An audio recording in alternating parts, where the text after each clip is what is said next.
Prime Minister Modi hails the BRICS for driving economic growth and pulling crores of people out of poverty despite global slowdown. Addressing the BRICS Business Council in Brasilia, Prime Minister Modi says the political stability, predictable policy and the business-friendly reforms have made India an open and investment-friendly economy. Brazilian President Jair Bolsonaro accepts Prime Minister Modi's invitation to be the chief guest at the Republic Day celebrations 2020. Prime Minister Modi welcomes President Bolsonaro's decision to grant visa-free travel to Indian citizens.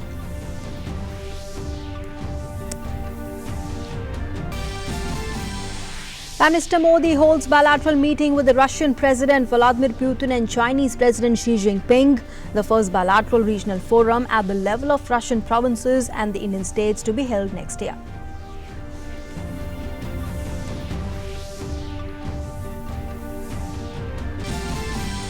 In an exclusive conversation with DD News, New Development Bank Chief KV Kamath says the India and China can serve as the engines of growth in the BRICS grouping.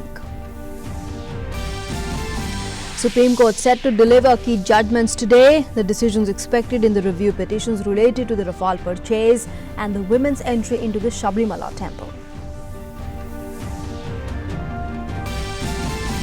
On Maharashtra political crisis, BJP National President Amit Shah denies opposition's charge of not being given enough time to form the government, adds those having numbers can approach the governor. Smog shrouds Delhi-NCR again, schools shut till Friday, pollution on level spikes in other North Indian cities as well. And the US House launches the first public hearing of Donald Trump's impeachment investigation. A top diplomat and important witness testifies that Trump asked about the investigations into Democratic rival Joe Biden.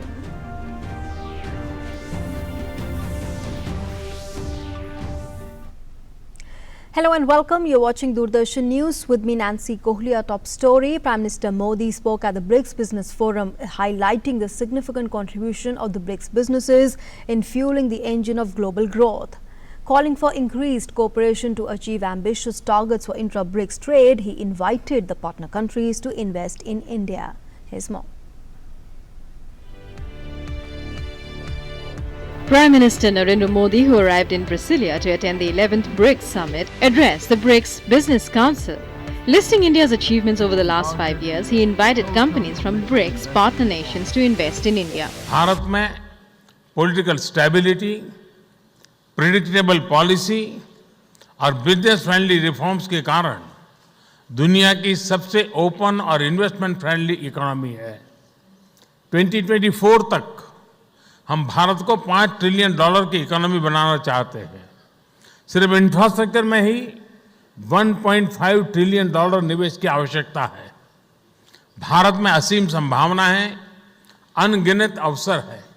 इनका लाभ उठाने के लिए मैं BRICS देशों के business को आमंत्रित करता हूं कि वे भारत में अपनी मौजूदगी बनाएं और बढ़ाएं। PM urged BRICS leaders to deliberate on a social security agreement. He said that all 5 nations should set ambitious targets for intra-trade and investment. Intra-BRICS business को आसान बनाने से परस्पर व्यापार और निवेश बढ़ेगा। हम 5 देशों के बीच टैक्स और कस्टम्स प्रक्रियाएं सरल होती जा रही हैं। ब्रिक्स बिजनेस फोरम से मेरा अनुरोध है कि वह इस प्रकार उत्पन्न अवसरों का पूरा लाभ उठाने के लिए जरूरी बिजनेस पहलों का अध्ययन करें। Expressing satisfaction at the growth of BRICS nations, PM Modi said that nearly half of the contribution to global economic development comes from these 5 countries. विश्व में मंदी के बावजूद ब्रिक्स देशों ने आर्थिक विकास को गति दी है, करोड़ों लोगों को गरीबी से बाहर निकाला है और टेक्नोलॉजी तथा इनोवेशन में नई नई सफलताएं हासिल की हैं। अब ब्रिक्स की स्थापना के 10 साल बाद भविष्य में हमारे प्रयासों की दिशा पर विचार करने के लिए यह फोरम एक अच्छा मंच है। Prime Minister Modi also made an appeal to the private sector to join and support the human resource-centric efforts like the Innovation BRICS Network and BRICS Institution for Future Networks that will be discussed on day 2 of the BRICS Summit.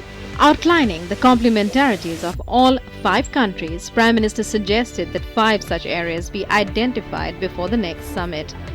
The BRICS Business Forum was an interesting platform wherein leaders from the 5 different nations who come from different political structures and ideologies were speaking in one language, and that was cooperation and trade and economic growth together. Prime Minister Narendra Modi also pitched hard for more investments in India, and his USP was political stability and predictable policies. With Sudhakar Das and cameraman Praveen Johar, Aisha Khanam, DD News, Brasilia. Prime Minister Modi held bilateral meetings with the Russian President Vladimir Putin, the Brazilian President Jair Bolsonaro, as well as Chinese President Xi Jinping on the sidelines of the 11th BRICS Summit.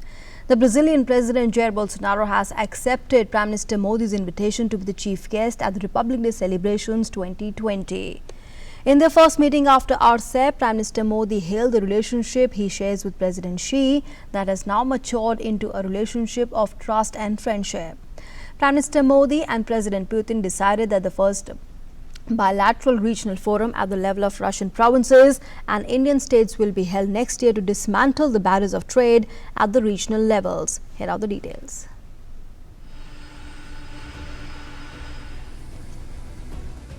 After a grueling 24-hour journey to Brazil, Prime Minister Narendra Modi hit the ground running.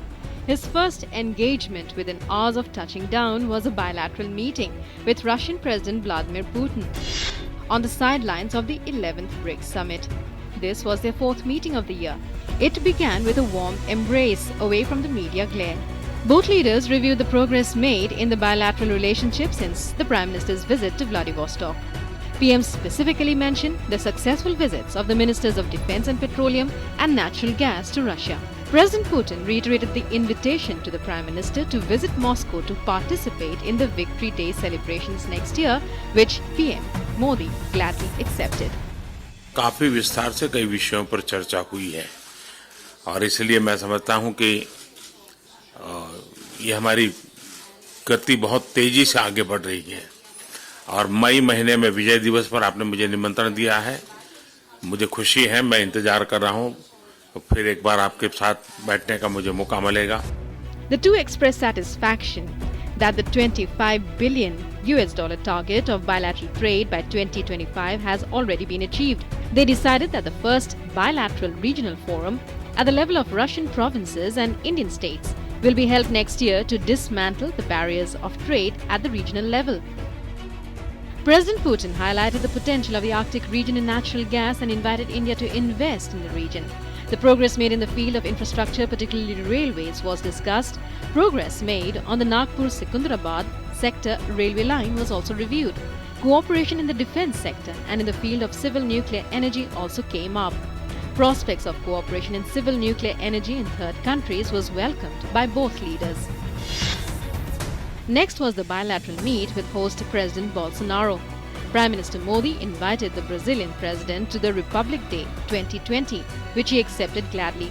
The two countries will talk trade with potential investment from Brazil in areas like agricultural equipment, animal husbandry, post-harvest technologies and biofuels. Both leaders also discussed other areas of cooperation, including space and defense sectors. Prime Minister also welcomed Brazil's decision to grant visa-free travel to Indian citizens.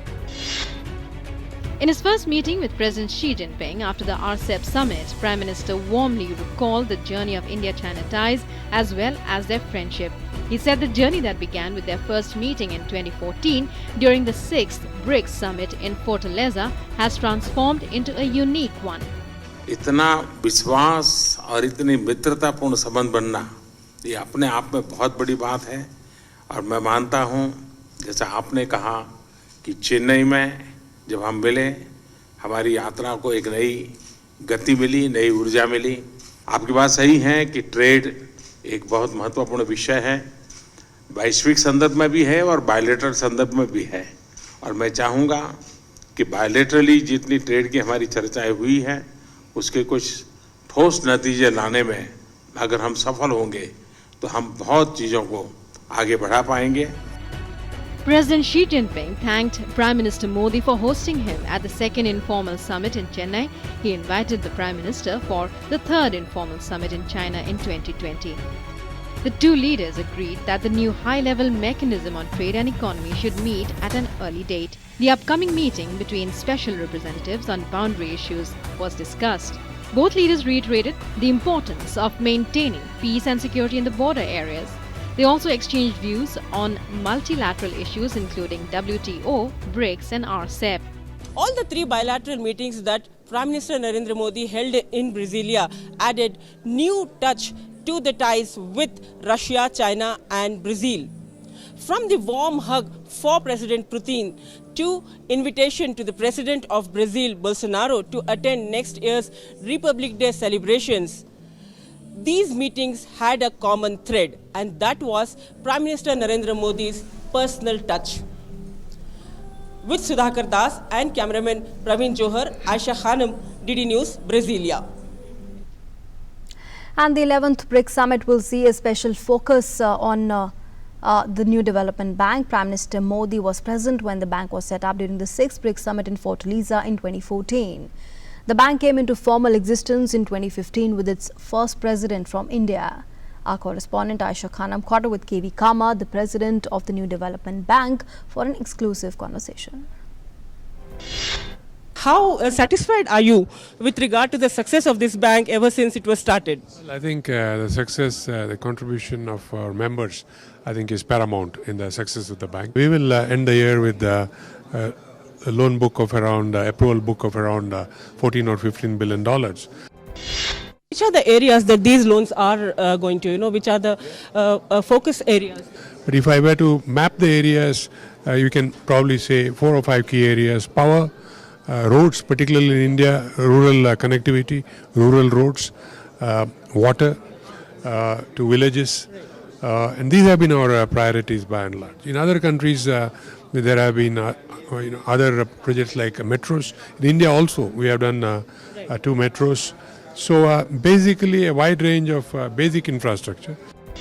The world economy, the global economy is going through very tough times, and in this situation, how can this NDB be, of support or help? The world economy, it's indeed having certain challenges, but in our members, we have 2 outliers, China and India, which are growing at a pace much faster than the world economy. India and China have the ability to be the engines for the world economy going forward.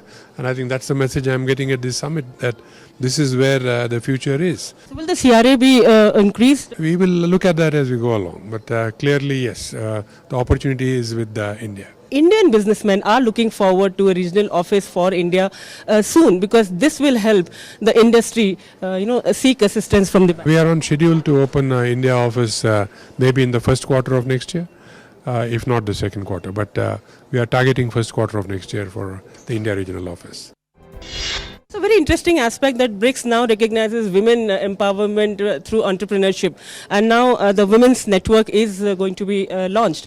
So what will be the blueprint for this network in terms of financial assistance that the NDB will provide? As a bank, we would encourage activities in terms of whatever projects they would put up. In any area of infrastructure, if there are initiatives, we would be certainly willing to look at them. Are you making efforts to bring together the countries with respect to the credit ratings? This is one issue that has been, plaguing the entire issue. This is again something that the BRICS Business Council has been working on, and we will follow what they are doing. What are the recommendations that the BRICS group has suggested, which the NDB will look into providing assistance? Well, in the sense that our private sector operations have just started this year. So I believe that the time has now come to interact more with the BRICS Business Council in terms of deal flow and what they can bring to the table. Thank you so much. That was Mr. K.V. Kamath talking about the NDB, and as he says, the NDB is optimistic about its role in shaping the economy of the five BRICS nations. With cameraman Loknath, Aisha Khanam, DD News, Brasilia.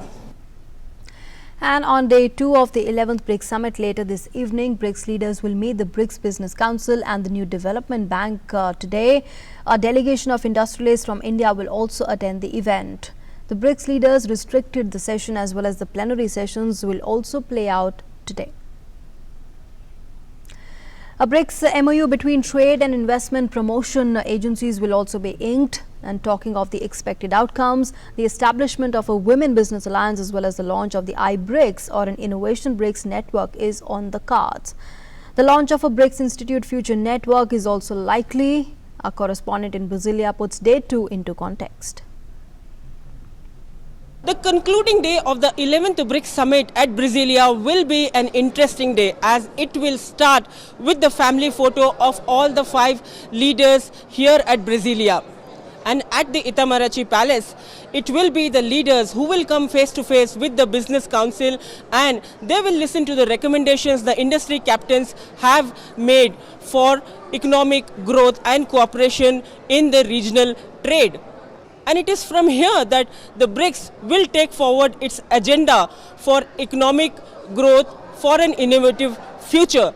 The report of the New Development Bank will also be most watched by all the industry captains assembled here at Brasilia.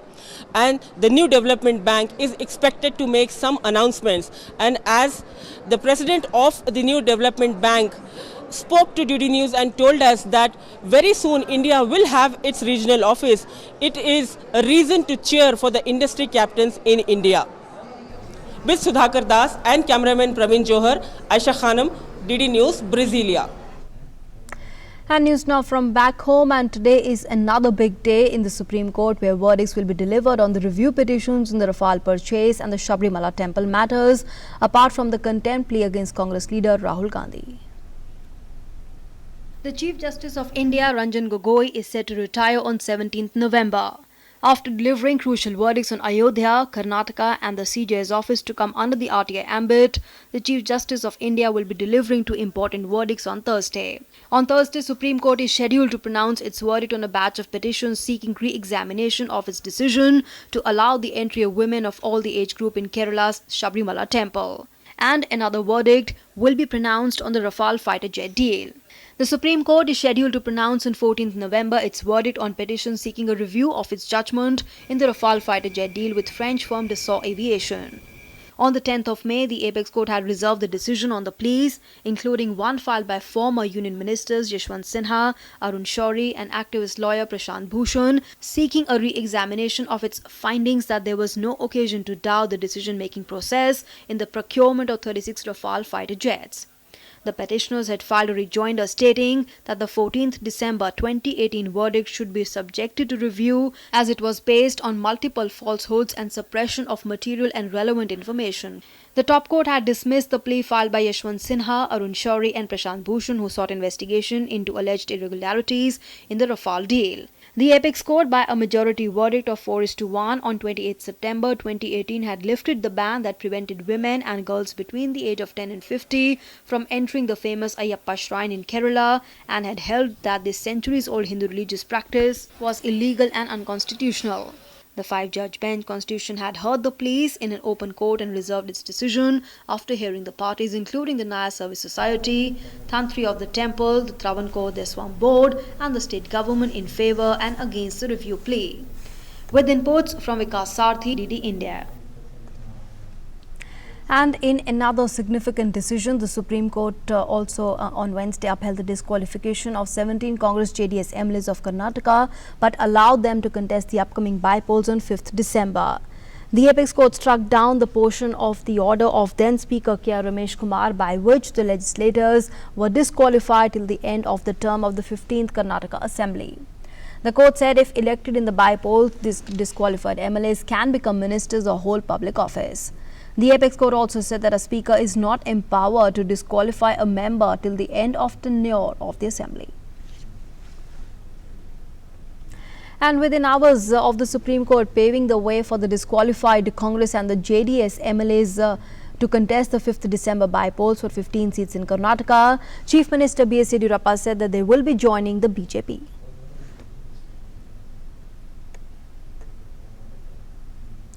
Meanwhile, the Election Commission has announced that the by-polls to 15 Karnataka Assembly seats will go on as per notified schedule. In view of the ongoing matter before the Supreme Court, the poll panel on 27 September had extended the period of election and notified the date of restarting the nomination from 11th November.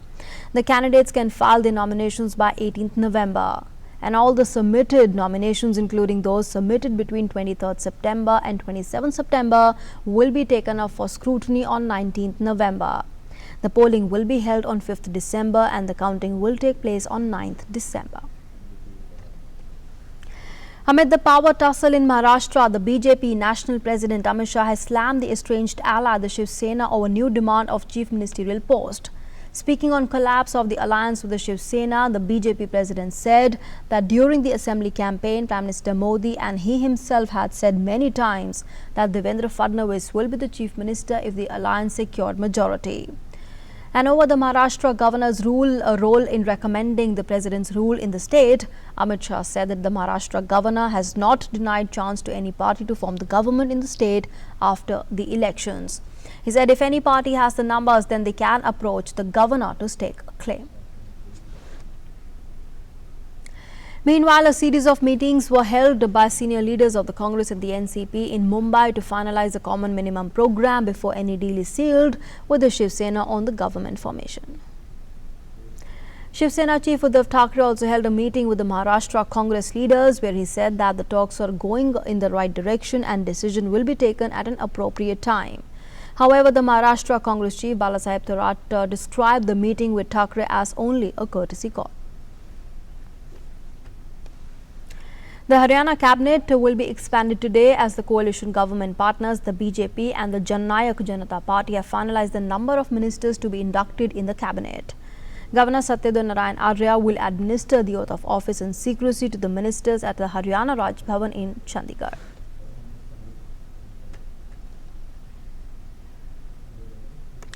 India has slammed Pakistan's juvenile propaganda over Supreme Court's historic verdict on the Ayodhya issue, saying the fabricated lies is interference in India's internal affairs. Addressing the 40th UNESCO General Conference General Policy Debate, the Indian official representative to UNESCO in Paris said that India condemned the unwarranted comments made by Pakistan on the judgment made by the Supreme Court. Mr. President, my delegation takes the floor to exercise its right of reply to refute Pakistan's juvenile propaganda to malign India through fabricated lies full of deceit and deception.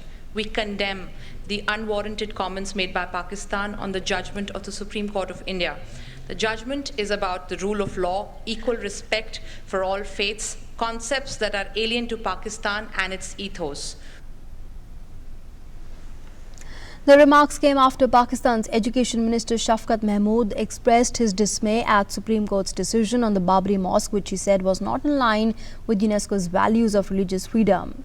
In her concluding remarks, the official said that the global community certainly does not need Pakistan, a hub of global terror, to be waxing eloquent on internal affairs of India. UNESCO's membership is well aware of its constitution, which states that, with a view to preserving the independence, integrity, and fruitful diversity of the cultures and educational systems of the member states of the organization is prohibited from intervening in matters which are essentially within their domestic jurisdiction. Sadly, in flagrant violation of UNESCO's constitution, its ethos, mandate, and practices, Pakistan's intervention did precisely that. Pakistan's intervention is an interference in India's internal affairs. It is unacceptable and we reject it. Moving on now to news from the national capital. Delhi's air quality has hit severe levels today as the air quality index has gone up to 465 as per the Central Pollution Control Board's data. And according to today's forecast, the 14% share of the external biomass is also in fact being reported. This external biomass comes from stubble burning, which has contributed significantly to air pollution in Delhi this year, with the share of farm fire smoke in particulate matter peaking to this week's highest at 25%. The board has also stressed the need to quickly and heavily invest in the public transportation to reduce vehicular emissions.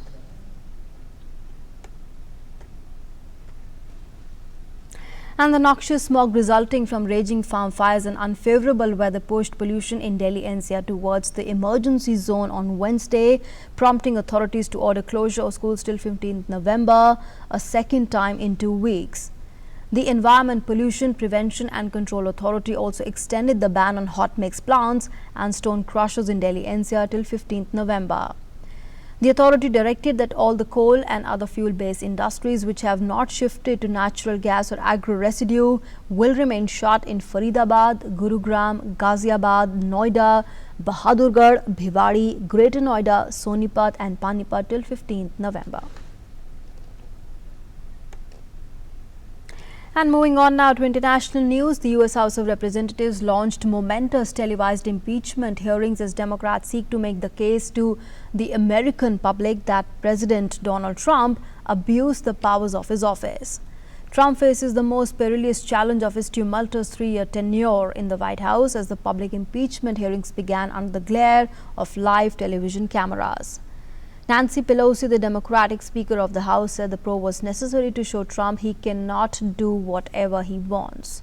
Meanwhile, the White House has said that President Trump is skipping the first televised hearings in his impeachment investigation, preferring instead to keep working.